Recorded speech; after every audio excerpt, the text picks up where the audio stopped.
This month's podcast episodes are proudly sponsored by my own book, Bring Your Product Idea to Life. Have you ever had a great idea for a product? Or does creating a product to sell appeal to you?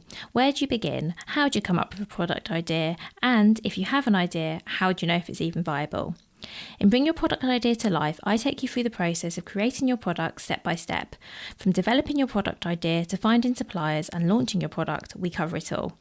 The book includes advice on how to price your product, where to sell it, and how to find out if anyone will actually buy it. Designed to help you make real progress, Bring Your Product Idea to Life is both practical and motivational. Every chapter includes clear action steps so you know exactly what to do and when. This isn't just a book for reading, this is a book for doing. Bring Your Product Idea to Life is available via Amazon, on my website, and linked in the show notes for this episode. Welcome to the Bring Your Product Idea to Life podcast. This is the podcast for you if you're getting started selling products or if you'd like to create your own product to sell. I'm Vicky Weinberg, a product creation coach and Amazon expert. Every week, I share friendly, practical advice as well as inspirational stories from small businesses. Let's get started. Hello. So today I'm speaking with Richard Talman from RTFJ Jewellery. Richard designs and hand makes bespoke jewellery from precious metals to enable clients to have a meaningful piece of memorable jewellery. Richard is passionate about upcycling jewellery and restoring old pieces as well as creating new bespoke items. And in fact, Richard is the jewellery expert on the TV show Repair Shop. So as you can imagine, we spoke a lot about jewellery. I have no idea what it takes to be a goldsmith, what that means. We spoke a lot about that. We also spoke about the importance of restoring products where possible.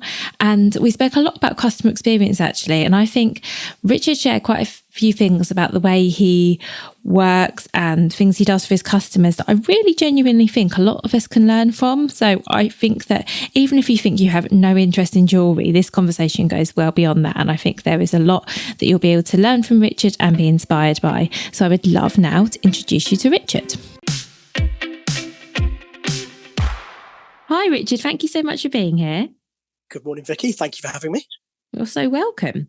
So can you start by please telling us who you are, tell us about your business and what you do and sell?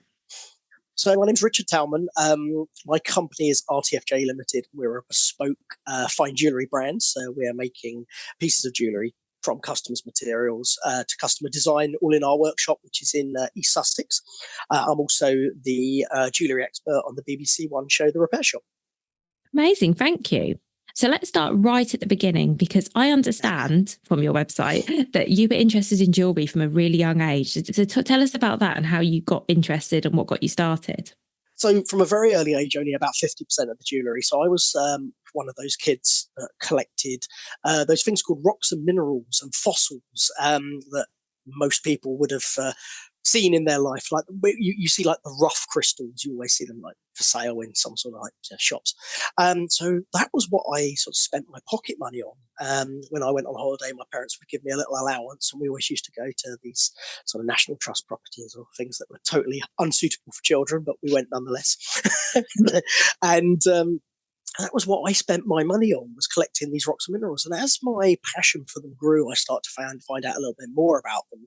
And I started to build up a collection. And as I got older, so that they started from about the age of 5. As I got older, so the collection grew from just things like polished pebbles all the way up to quartzes and minerals that we would know on the jewellery market as sapphires and rubies.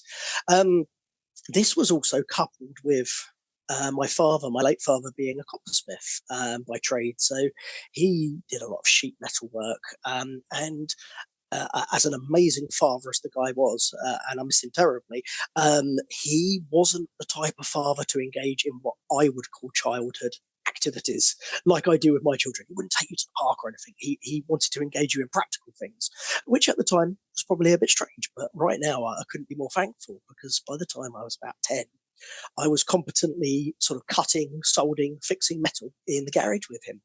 So it was by the time I went to secondary school, about the age of 12, that I had a passion for gemstones and a passion for metalwork. And those two just bang, straight in the middle, hand in hand. And thus my jewellery career was founded. Oh, amazing. Oh, and how interesting that. It's I really love hearing how people get started in things, and it makes, when you sort of tell the story, it makes total sense that that's what you do now. if you know what I mean. Absolutely. I mean, on the offside, you meet some very interesting people across your time, and who have gone and done 4 or 5, even 10 different jobs before they finally settled on what they wanted to do. So, I often, in moments of moments, think to myself, "Oh, would I have been any good at anything else?" But it's too late to find out now. I'm 45, and it's all I've ever done. So, it's all I'm ever likely to do. Well, it sounds like you have a real passion for it as well. I do, for sure. So when you decided, okay, that's what you wanted to do, I presume you then have to do some sort of training in designing and making jewellery. Can you talk to us a bit about that? Yeah, absolutely. So at the time, it was I went to an art college in East London. It was called the John Cass Faculty of Arts. It was in Whitechapel. So I went there from 16, straight after I'd left school. And then local goldsmiths in London from the Hatton Garden Jewellery Quarter would contact the college and say, send us down some of your best students for an interview. So straight out of college, I went into an apprenticeship with a very renowned, I say renowned in the circle, a goldsmith in Hatton Garden, where I served a 7-year apprenticeship. I continued working for him for a further 7 years, so 14 years in total, before I started up my own business in 2010. Amazing. And 7 years sounds like a really long time for an apprenticeship. Is that typical in the jewellery world? I'm just really curious because I don't know much about it. And this is what I love, finding out about things I've got no knowledge of. It certainly is a long time. The apprenticeship now is 5 years. And I'm just now on my second apprentice. And the first year at college counts as your first. And then it's 4 years after that. So, but an apprenticeship doesn't necessarily mean, in other trades, you come out of your apprenticeship, you are indeed fully qualified, but you then become what's known as a journeyman. To not gender stereotype the word, you then carry on your journey through the trade. And in my opinion, you never really become fully qualified at anything. You're learning more and more each day, especially in my world where I'm doing repairs and restorations. You can take on something and not have a clue how it was made and get into difficulties, and then you've got to find your way out of it. So your experience just grows with your time. But yeah, 5 years is an average apprenticeship time. That makes sense. And do you get some kind of qualification at the end of that? Or is it more you've got the experience? Not an official qualification, no. You get a goldsmiths company proper apprenticeship. So I became a freeman of the goldsmiths company. You then become a freeman of the City of London, and that is your qualification. You have progressed through the goldsmiths company. Now, when I say the goldsmiths company, that isn't to be confused with the high street jewelers goldsmiths, because they're very, very different. And they, once you've served that apprenticeship and you've got your certificate and you've gone through the system, you're known as a goldsmith. That is your qualification. That is your qualification. And it kind of goes from there, really. Any jobs that you would go to subsequently, they would put you at a bench test. So you'd go for a job and they'd say, well, come and show us what you can do and do a bench test. I don't have any academic certificate to my name whatsoever. Well, I guess you don't need to, though, because I guess your work speaks for itself. That is the theory. Yeah, we're one of these trades whereby there is no paperwork involved other than the sort of like the invoicing on the selling side. There is nothing that is sort of set in stone. You could say on an average ring, a 2mm band looks right, but that is very much dependent on the size of the stone. So everything is job per job. There is no set dimensions for anything. That must make it really interesting, because I guess you're always, as you say, even now, still learning. I think that's quite unique, isn't it? To have that you've been doing something for so long, but I presume even now you still come across things where you say, oh, how would you do that? And yeah, that's quite nice. Everyone is always learning. Everyone, there's never a job that is exactly the same. You can follow a set theory. You can follow a set theory, but certainly more in the ways of the repairs and the restorations, which I've, since being involved with the repair shop, I'm doing more and more of. Someone brings an item in that's been run over by a car, which I see a lot of. The chances are you've never seen a ring of that type sustain that type of damage before. So everything is just trial and error, really, and patching it all up when the error happens. Well, that's actually leads me on quite nicely then. Let's talk a little bit about RTFJ and when and how you decided to found it. So I, whilst growing up, I always had a little bit of an idea that at some point in my life I might work for myself. I didn't wake up one morning with an epiphany that that was going to happen. It was the 2008, 2009 recession that took my job in London. We had some, all of our clients when we were working in London were very city-based, or quite wealthy West End clients, and that when that recession came, or the Great Recession as it was called, it cut everyone's jobs, and all our jobs were cut in half, all our time was cut in half, and I had absolutely no choice with a mortgage on my hands other than to try and seek alternative work. So I started RTFJ up in my shed, in my garden, and started going around local jewellers. Asking for what we call jobbing work, so adjustments of sizings, repairs, blah, blah, blah. And all of them agreed to give me some work on the condition that I presented a certificate of insurance. But I couldn't get any insurance because I was in a shed. So then I had to move into a bigger workshop. And it just progressed from there. And business sort of boomed quite a lot. Business boomed far more than I was expecting it to. And we got to the point where we came out this other side of the recession, and my old boss offered me a job back, but I couldn't take it. I couldn't take it because, things were going so well here. In the end, I launched RTFJ from a business park in Wivelsfield, just outside Havensheath, in 2010. And the rest is history, as they say. That's amazing, Richard. So tell us a little bit about what makes RTFJ unique. So we do things very, very different to a lot of jewellers. For a start, we're not actually jewellers. We are goldsmiths. So we're making pieces of jewellery from scratch, whereas if you walk into a shop, they're going to have ranges and ranges of off-the-shelf products. A salesman is going to try and tempt you into buying one of those items, whether it is fit for purpose or not. That is from my experience, without wanting to in any way belittle or talk down of any of the competitors.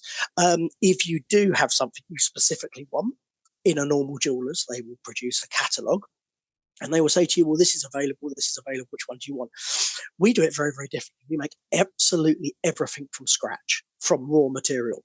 So much so that if you've got some of your own sentimental jewellery that you've inherited, or just even some old broken chains and bracelets, we can melt those down and we can make a new item from scratch. That's amazing. And is it always from customers' own jewellery that you're making products from? No. Absolutely. We can start absolutely from afresh. And we can source any gemstone within reason. There's been some gemstones that I can source overnight.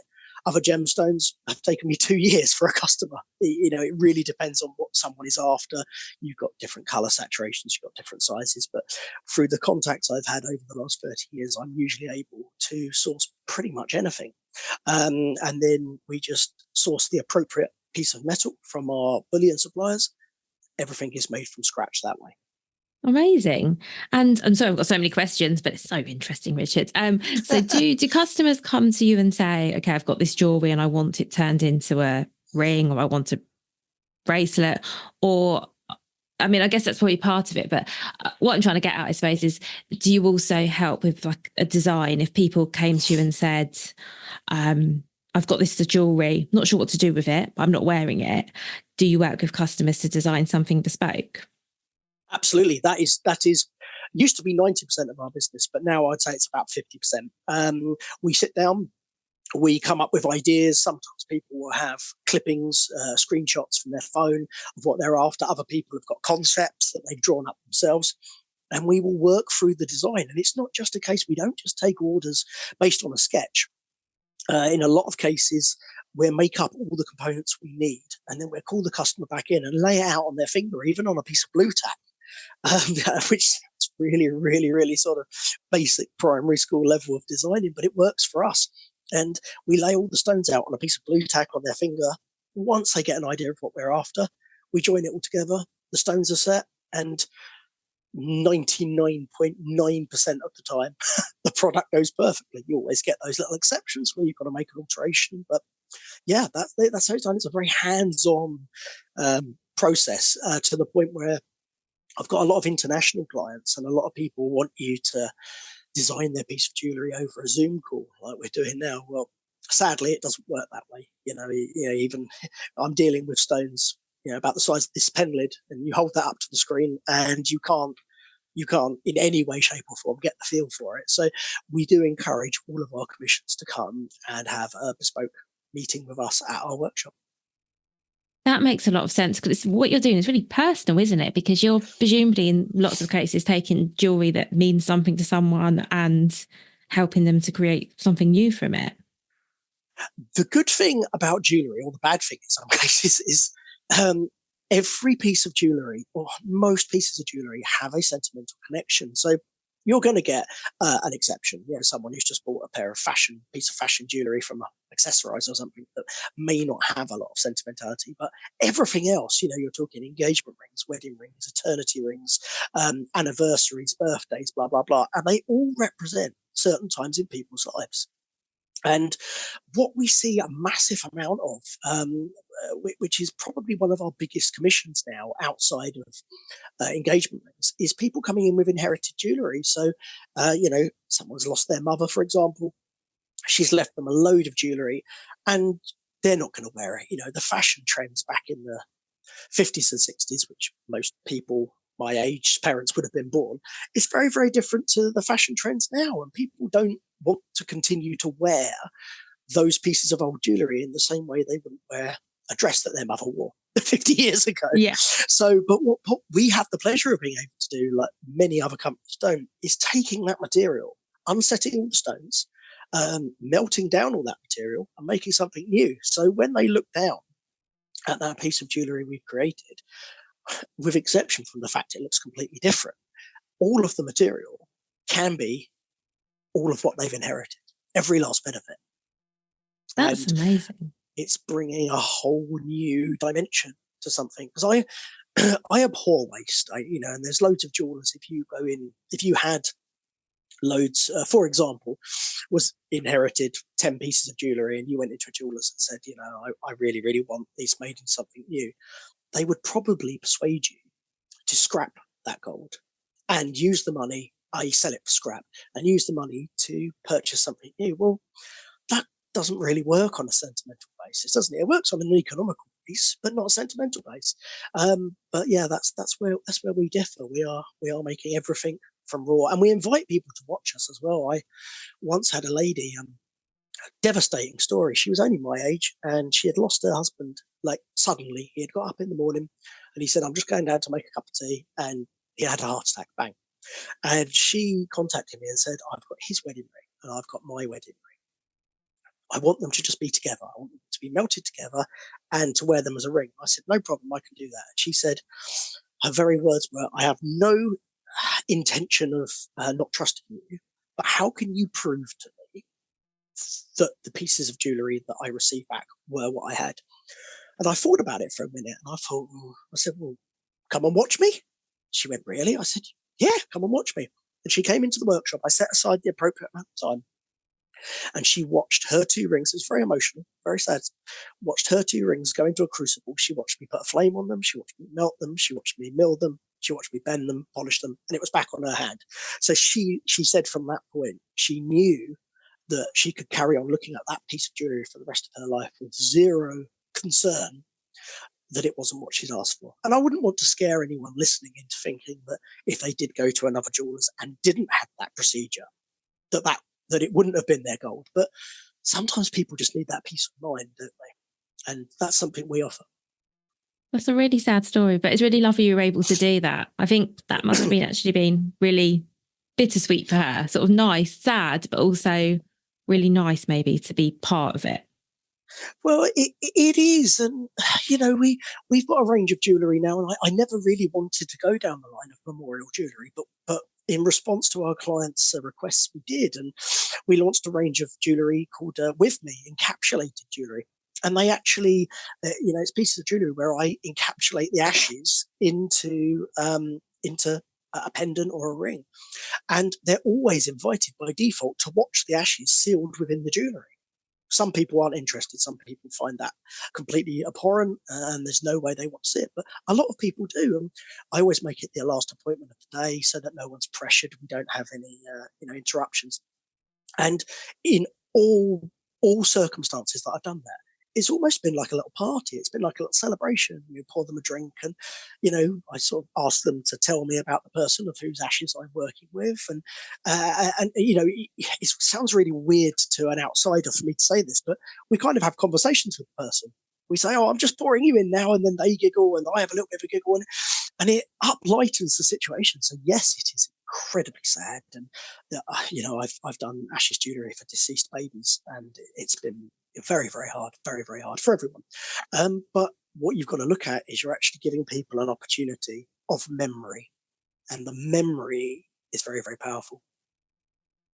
Yeah, I think it's such a lovely like, as well as the products that you're creating, I think the service that you offer is just lovely.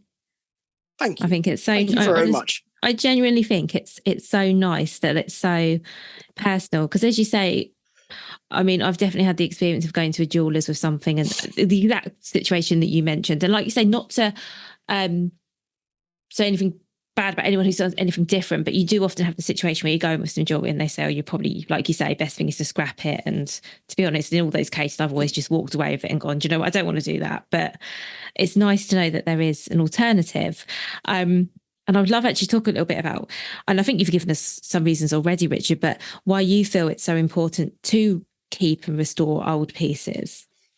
So yeah, this is how I was found by the BBC researchers in order to go on the show, is that I've, even outside of my business professional life, I hate waste. I actually sometimes spend 3 or 4 times longer trying to fix something, just even at home. If something breaks down at home, it might even be a 20 quid kettle. I would rather spend 3 hours messing around with it to get it working again than go and buy another one. And that's not because I'm trying to be a tight. It's just because I don't like the wastage side of it. And I apply that very much to the work. And when you've got a lady, a widower, who's come in her 80s, and she's got her engagement ring that she has had for the last 60 years, and it is knackered. There's no other way to describe it. Selling her that she's got to scrap that, put that in the bin, and buy another one isn't working for her. You wouldn't say that. You wouldn't say that about a dog. If your 10-year-old dog got a bit, or you take it to the vets, they don't say, "Oh, do you know what? Actually, just scrap it and get another one." You're dealing with people's sentiments here, not wanting to compare jewellery to animals, of course. But that's the reason why I really got heavily involved in it. And people come to us and they say, "I've asked every other jeweller around, and they've all told me this cannot be mended." And I say, "Okay, well, give us a look." And sad to say, in some cases, I say to them, "This is on the brink of done, and it is going to cost probably more to restore it than to remake it." But they accept that, because when I say more, I'm probably only talking a couple of hundred quid more. I'm not talking 10 times. And they sort of say, "Well, if it's going to cost me £1,500 to restore it, or 1,200 to replace it, I'm buying £300 worth of happiness rather than £1,200 worth of nothing." So in a lot of cases, sometimes I do have to say to someone, "I'm really sorry that for me to restore this is going to take longer to remake it." And in almost all circumstances, no one minds at all. We actually haven't spoken much about restoration. So what does restoring jewelry? What sort of that process, Richard? Because I understand the process of sort of taking a piece and melting it down and using the stones to create a new piece. But what does restoring a piece of jewelry look like? So most pieces of jewellery or rings that need to be restored have all endured exactly the same issue. Picture an engagement ring being worn on your hand over the course of 30 or 40 years next to a wedding ring. 2 pieces of metal wear away at each other, just like the road wears away at your car tyre. There's nothing you can do about it. Some people are quite savvy and they will get that looked at before it's too late. Other people don't. And they come into you, and the ring, the wedding ring, has literally just carved away like the sea has eroded a cliff face. And it's then our job to restore that. So restorations is very different for repairing. Repairing is just a break, maybe, or a stone's come loose or fallen out.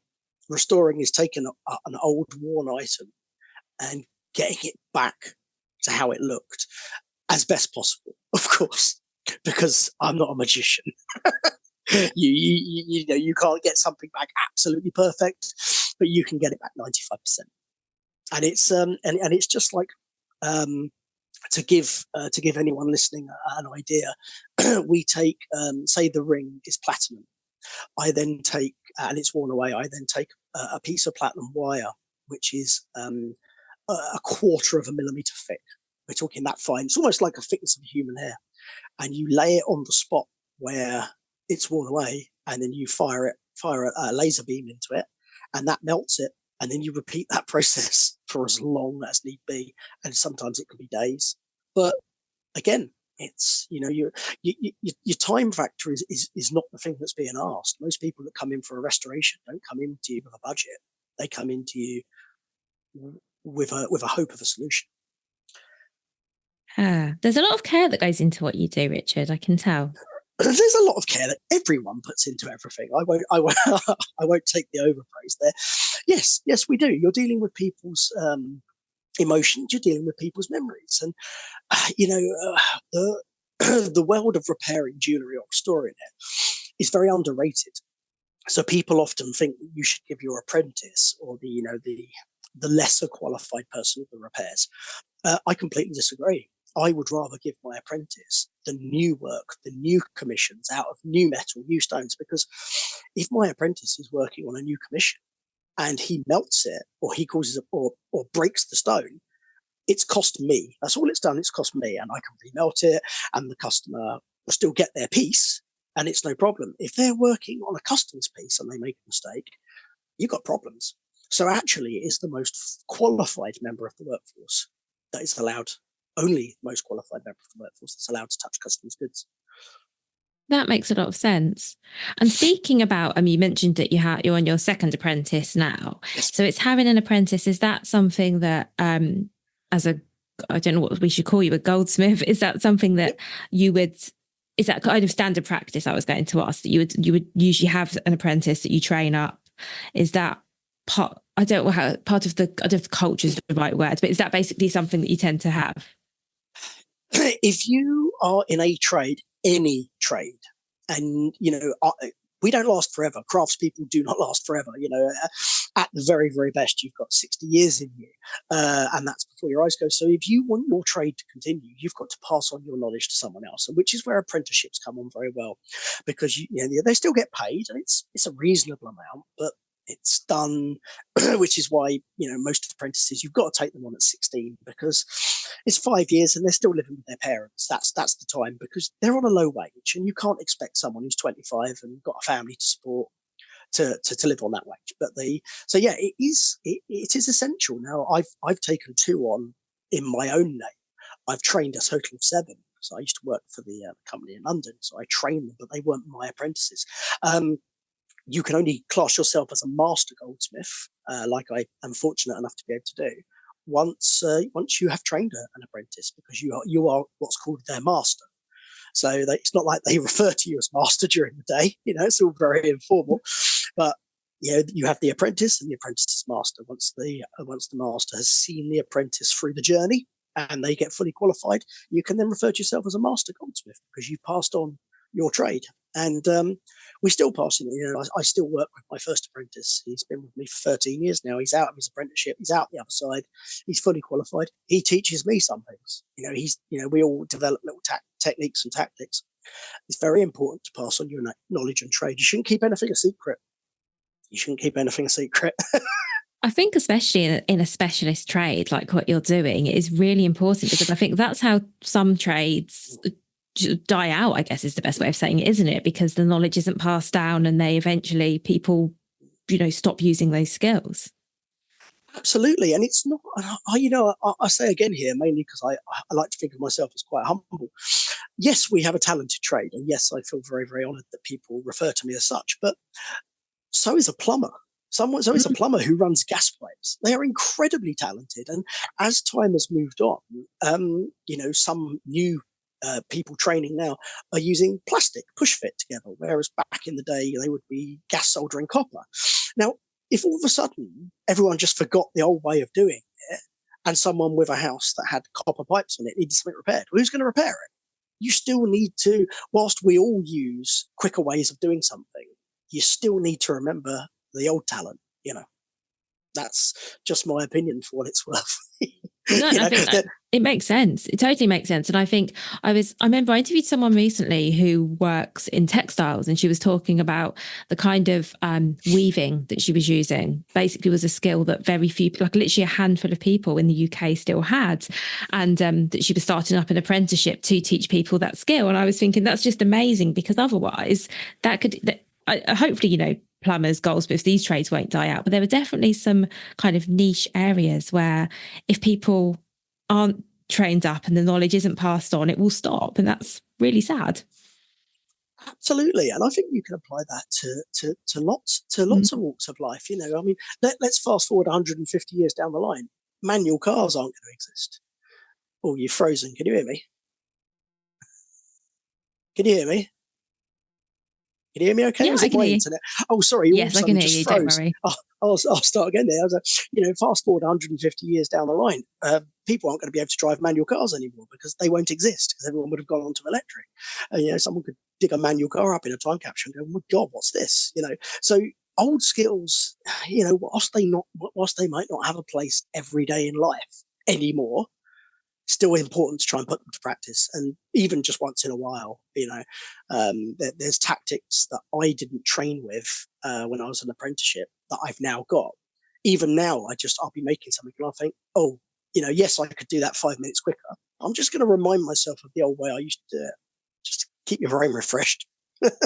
That makes sense. And I guess on the other side of that as well, do you find that your apprentices who are fresh out of college can show you things that maybe new techniques or things that they're learning? Does it work that way as well? Absolutely. And any master craftsman out there that says that they can't learn from a younger person is lying and is being arrogant, because absolutely. And I'll tell you the reason why. I was taught from my old boss. My old boss was taught through his old boss. So technically speaking, I do things the way that 3 or 4 generations of one particular goldsmith taught. Now, you take a new apprentice that has gone to college. He has also been taught by someone else who was taught by someone else. So there's these whole different streams of tactics. And I've had an apprentice that's gone to college on day release or gone to work in another workshop. And he's come back and he said, oh, this is how I learned to do this. And I've said, oh, tell me more. And he showed me and I've gone, that's bloody good. That's really good. So yes, I have learned something from my 1 year in apprentice before. And I'm very proud and happy to admit it. Most people wouldn't. Most people would say, oh no, good God, no, you don't, you only learn as you get older. No, that's not true. You just learn different techniques. There's more than one way to skin a cat. So absolutely. So I'd love to change the topic a little bit, if that's okay, Richard, and talk a little bit about your new jewelry brand, what that is, why now, and how it will work alongside RTFJ. So the answer to this one is very, very simple. When I started the business 10 years ago, things did not cost the same amount of money to produce as they do now. It wouldn't be uncommon for someone to want something for a few £100s and you'd be able to create it. I'm no exception. Every business out there is feeling the pinch with utility bills and prices rising. We have now got to the point where we cannot accept a bespoke commission under £1,000, £1,500. It's just not possible. Now, for someone wanting an engagement ring, a wedding ring, an eternity ring, those figures are very easy to find for those people. But for someone wanting to gift a 16-year-old, 18-year-old, or a friend's birthday, it's not happening.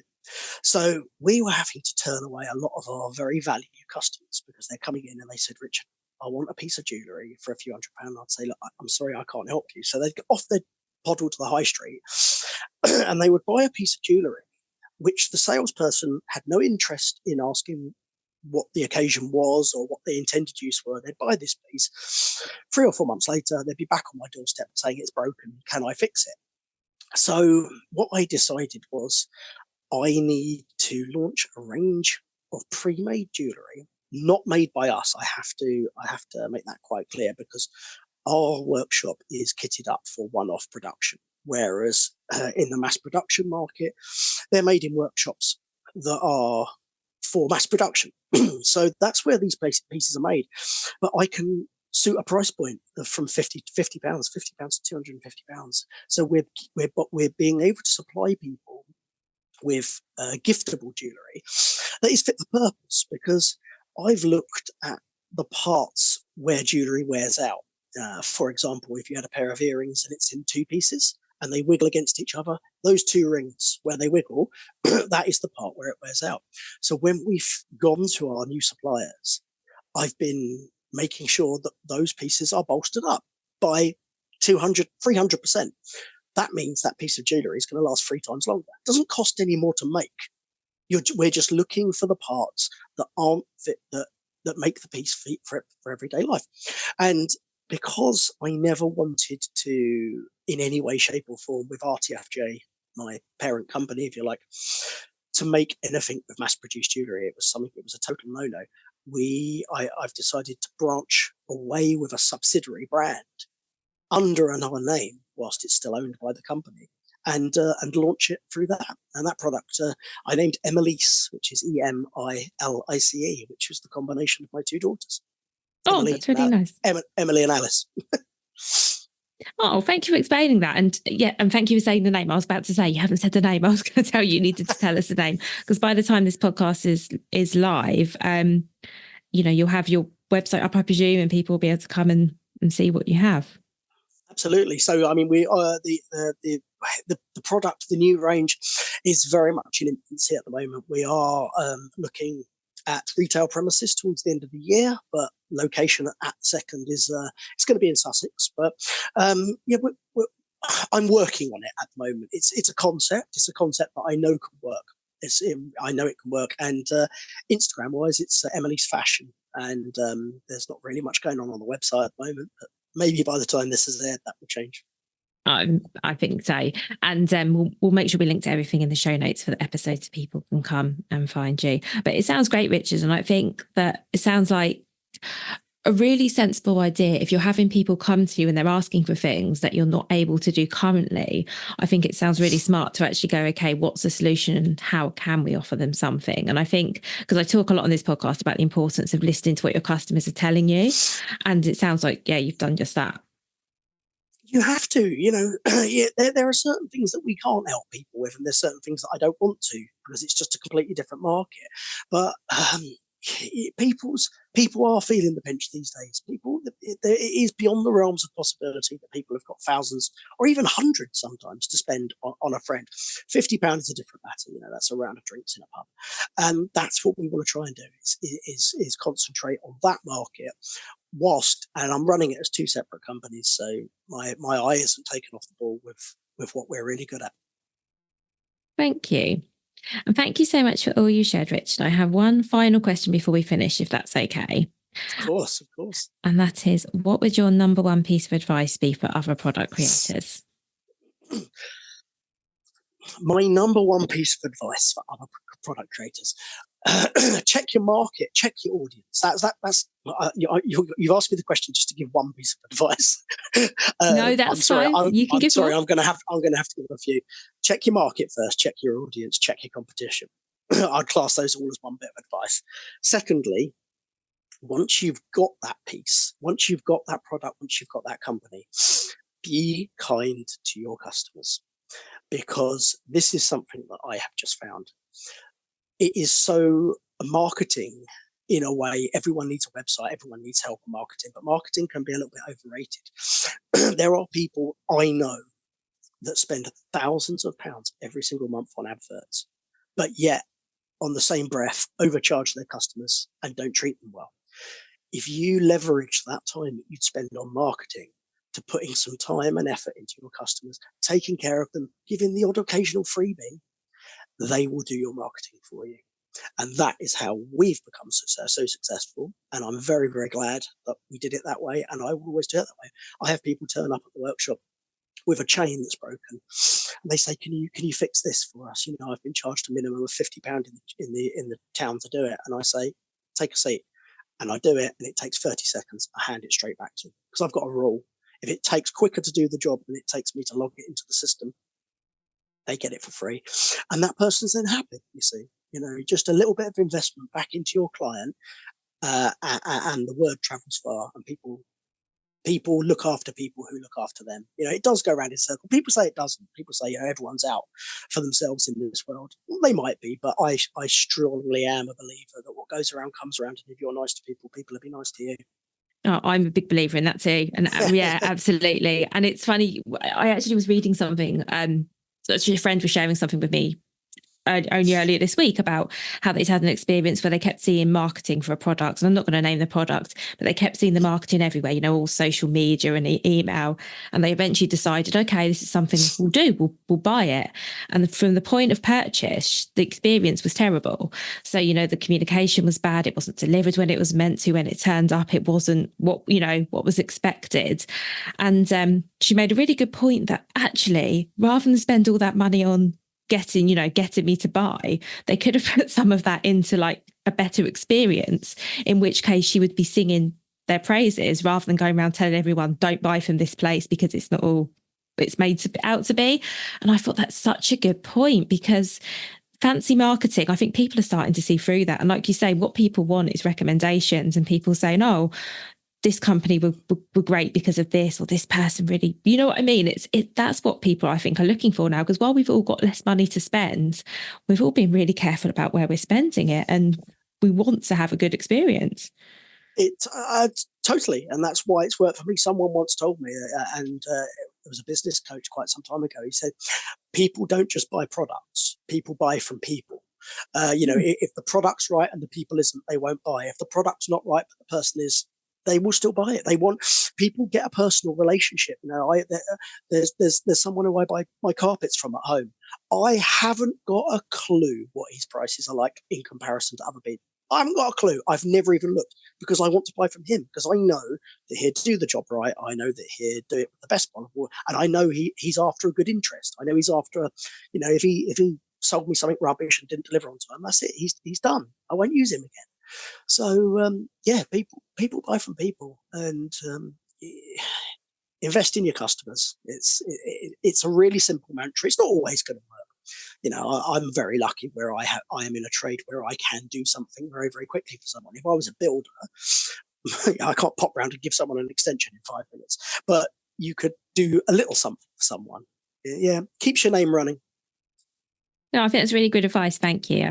And I had an episode a while ago about the importance of retaining customers rather than constantly looking for new ones. And I think a big part of that is what we're talking about, is just treating people nicely. And I think actually, whether you're doing it, to get your business name out there or whatever it is, I think just treating people nicely should be what we should all do anyway, because why wouldn't you? Absolutely. Completely agree. They talk about the ladder of loyalty, and there's loads of them. I think the bottom one is a suspect, to someone that might be a shopper, and right at the top they call it a raving fan. And once you can get someone beyond that loyalty level, they just become a marketing person. They're actively seeking. I'm so lucky. I've got so many customers who are literally actively seeking to recommend me to someone. And yeah, very, very, very, very lucky. Very, very fortunate to have those people in my life.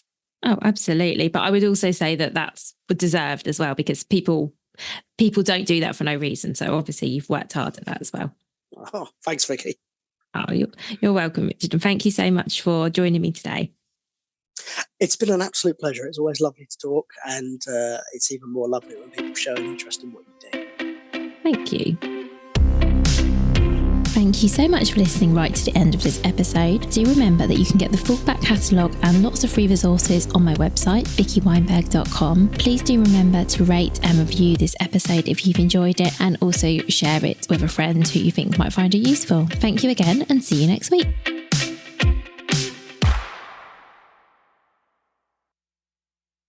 If you've been inspired to start a podcast in 2024, I really recommend my podcast host, Captivate. Captivate were my top pick when I started podcasting 4 years ago, because of how easy it was for a complete novice like me to get started. I've stuck with them for the last 4 years because Captivate is still really simple to use. They keep adding great new features, like the ability to share ads like these, and they've just been really reliable. So when you're ready to start your own podcast, you can use the link in the show notes and get a free 7-day trial with Captivate.